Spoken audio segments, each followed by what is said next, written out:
大家今天好吗？欢迎来到 Maggie TV 频道，我是 Maggie。今天大家会看到我旁边坐了这位重量级的贵宾，就是我们的王冠瑶星光大师。欢迎我们的冠瑶星光大师。Hello， 大家好，我是 Maggie Plus。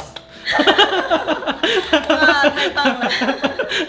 那今天非常特别的是 ，Maggie 呢直接追星来到我们台南的喜乐多中心，想要访问我们的台南喜乐多中心长。那非常感谢，也真的非常荣幸，冠瑶可以百忙中抽空接受 Maggie 的访问。其实我很闲，百闲之中排了一个行程，噔，好，欢迎 Maggie。哇，那我好荣幸啊！那今天呢，我很想跟冠瑶中心长请教的是，因为上次你在接受我的访问的时候，最后的部分你有提到说，我们新人可以列一份名单，然后跟我们的工作上线讨论。但是对于新人来说，往往叫他们列名单呢，他们就马上脑中一片空白，不知道要写什么好。不晓得冠瑶中心长有没有一些建议，可以给我们怎么样构想名单呢？其实很多朋友听到我们爱多美的时候，他会觉得公司啊、制度啊、商品都很好。但是很多人其实卡在哪里呢？就是在列名单的时候，他突然会想到一个问题，就是说找人。我要去哪里找人？对呀，对呀。然后他就会想说，我是要找那种像冠瑶一样帅的，还是像 Maggie 一样漂亮的，还是很会讲话的，甚至是讲师啊、老师啊，有做过组织行销的，他就会想一些很厉害的人，或者是说条件很好的人。可是想到后来的时候，他就会觉得说，还是算了。为什么呢？因为他会觉得说，我自己花这么多的力气去说服这个我感觉是条件不错的人。是很累的一件事情，所以他就没有办法去列名单了，那会让自己感觉到无形中有压力嘛。但是其实列名单是很生活化的一件事情，我们要把找人这个想法拿掉，那取而代之的是什么？我们要去关心人，用关心的角度。那这个想法是什么意思呢？举个例子哈，比如说今天我们看到一个妈妈带一个小朋友，来到我们教育中心。那如果我们是想说，哇，这个小朋友可能还在读书，16、17岁而已，加入爱多美还要3、5年，甚至是更小的弟弟妹妹，3岁、5岁的，哇，这些要加入爱多美实在是太久了。对，还要等。所以我们根本不会想说要找他来加入会员。甚至更不可能谈经营了。可是有时候，如果我们从另外一个角度呢，我们是用关心的角度，我们就会想到这个年轻的朋友，17、18岁年轻的朋友，可能是脸上痘痘很多，可能他有敏感性的肌肤，哇，那我们有很好的保养品可以来改善他肌肤的状况。那如果看到年纪小的弟弟妹妹，我有时候就会忍不住拿海苔呀，或者拿益生菌啊，给他们吃看看。所以。无形中是不是我们是在关心这个朋友？那当这些年轻的朋友或者是可爱的弟弟妹妹，他吃了这个东西很好吃的时候，他会不会请他的妈妈帮他买？一定的啊。对，所以无形中，即使年纪还没有到，没办法加入会员，可是他的家人，他可以加入我们爱多美。对，没错。所以其实列名单是非常生活化的。那很多时候呢，我们有几个列名单的方式提供给大家。比如说，今天呢，我们可以去想，我们平常去哪个餐厅吃饭啊，常常去哪里吃饭，然后我们都去哪里剪头发啊，或者我们酸痛的时候都去哪里按摩啊。然后我们最喜欢的是比如说去哪里消费，这些全部这些老板啊、朋友啊。通通都是我们的名单，像我以前有一阵子我很喜欢按摩，为什么？因为我觉得很舒压，然后我就固定去一家这个推拿的店按摩，然后我很有趣，我每次都点不同的按摩师，然后每次都跟他们讲很多美，所以增加自己的人脉。对，然后我每一个其实基本上按摩师傅。聊到最后，我都会问他们一句你要不要加入爱多美的会员？对，那其实简单的问一句，因为现在其实还听过爱多美的人很多，对，那一开始他是对我们有信任感嘛，是，对，然后我都说，我按摩可以帮你把产品拿来啊，牙膏、牙刷，看你有缺什么就拿什么嘛，所以很容易就把会员签下来，所以其实是非常列名单是非常生活化的一件事情。那我们要去想的就是说，有没有酸痛的朋友，有没有劳力工作的朋友？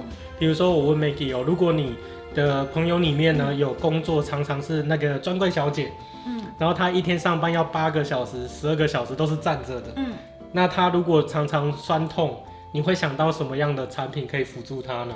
我会想到精油贴布，可以让她贴脚底。对对，所以 Maggie 很聪明嘛，马上想到的产品就是我们的精油贴布。那当我们思考的方向是说我们的产品可以帮助这个朋友什么的时候呢，其实你就会发现你有很多名单。然后我常常跟伙伴分享的就是说，你要去想一下你的朋友圈里面有没有人有脸啊，有牙齿啊，有脸可以干嘛？有脸可以洗脸啊，然后涂我们的保养品啊，那有牙齿可以刷牙、吃海苔、吃拉面。所以当你的心态转换的时候，你会发现到处都是机会。那自然名单很顺的就会列下来。对啊，谁最爱吃东西啊？谁最爱漂亮啊？通通都是名单的。所以我们可以想说，只要是我们认识的人，我们或者是我们见面的人，我们都可以把它列成为自己的名单之一。是的，甚至是你看这个人长得很顺眼，很讨喜，或者你感觉他是很 nice 的一个人，你都可以直接开口跟他分享，他们都是名单。其实这样转念了以后，就觉得列名单是一件蛮容易的事情。对，是的。好，那冠瑶问一下，如果我们列完名单以后，我们怎么样把这些名单分类呢？需要分类吗？比如说，哪一些可能是消费者，哪一些可能是对做事业有兴趣，需要这样分类吗？其实一开始的时候，我们都把大家当作是消费者。对，因为我的概念是这样子，爱多美的产品有100多种嘛，在我们台湾公司的官网上面，那每个人他都会去选择自己喜欢的产品。对，那至少我们董事长说，至少你要有1样以上你喜欢的产品，你才有资格加入爱多美嘛，你一定要喜欢这个产品。那当我们在使用的过程中里面，我们会发现有一些人，他可能他的使用量是很大的，或者他很喜欢跟朋友去分享。我们可以把它归类出来。那其实有时候看组织图怎么看？最简单就是它是蓝色框框的，蓝色框框就代表对它的消费能力很好。对，所以我们给这些朋友的概念其实可以是这样的：一开始大家就是来加入爱多美，省钱，买到便宜就省钱。对，那有奖金回馈的话，是不是就可以买到不用钱？那你介绍的人越来越多，是不是就会变成是赚钱？对，就是用一步一步的循序渐进的方式，我们可以去启发这个朋友经营事业的动机跟动力。所以有时候分类规划划分的话，其实最简单的嘛。有时候我们来判定这个人适不适合更多的投入事业，我们可以邀请他参加我们公司的活动，系统的课程，甚至是很多的团队都有自己的线上课程。那你跟这个人在讲的时候，有很多人都会说好嘛，对。可是有的人可能时间到他没有出现，但是有的人他是一直不断的去参加，对。那你在心里你就可以把它稍微分类一下，哇，这个是很积极的，是，对。然后这个可能是只是还比较像消费者。对，他的经营意愿还没有那么高，这都是可以做一个分类的。那甚至是消费能力很好的啊，或者是很喜欢保养品的啊，有的人观念是这样子，他会觉得说，漂不漂亮他不太在乎，可是他很注重身体的健康。对，所以因为人家是说，如果你健康不是就是100分，但是你没有健康的话，没有后面前面那个1的话，就不会有后面那个0嘛，有人是这样子说的。所以把注重健康的啊，然后注重漂亮的啊，甚至是只是喜欢吃海苔的，我们都可以做一个消费的分类。那有时候我们分类的方式，我们也可以用他的工作的性质，他的职业或生活背景状况来分类。比如说有的朋友他是家庭主妇。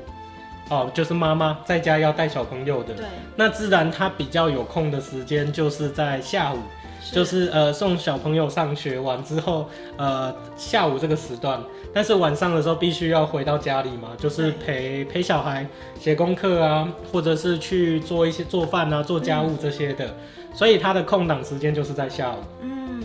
但是有更多的朋友他是上班族，对，然后他们很积极想要改变人生，多了解爱多美事业，但是相对来说他比较有空的时间，他是在晚上，是，对，甚至是在假日的时间。所以我们就可以针对不管是以产品来划分，或者是以职业来划分，或者是积极度来划分，我们可以做一个归类。那比较容易就是说可以做一个好的邀约，因为如果这个朋友他对保养品相对来说比较没有兴趣，那我们今天办的一个课程是秋冬如何保养，但是我们去邀约他，那自然我们就会做一个无效的邀约。那我们如果跟上班族的朋友说今天我们下午有这个光瑶中心长的一堂课程很精彩，你可以来参加，那他心里的 OS 会觉得说我怎么可能会去，因为我需要工作嘛。所以当我们有一个简单的划分跟分类之后，我们就可以做到有效的邀约。我觉得这样的分类很好，可以顺便让自己整理一下，可以跟这个朋友或者是亲人分享一些什么东西，这样很棒对。那光瑶中心长，如果是我们跟朋友或者是亲人是在我们的名单内，那你会建议我们在用，因为现在大部分都是用通讯软体在联络嘛，你会建议我们直接在通讯软体里面就提到爱多美呢，还是有机会约他见面再提到会比较好呢？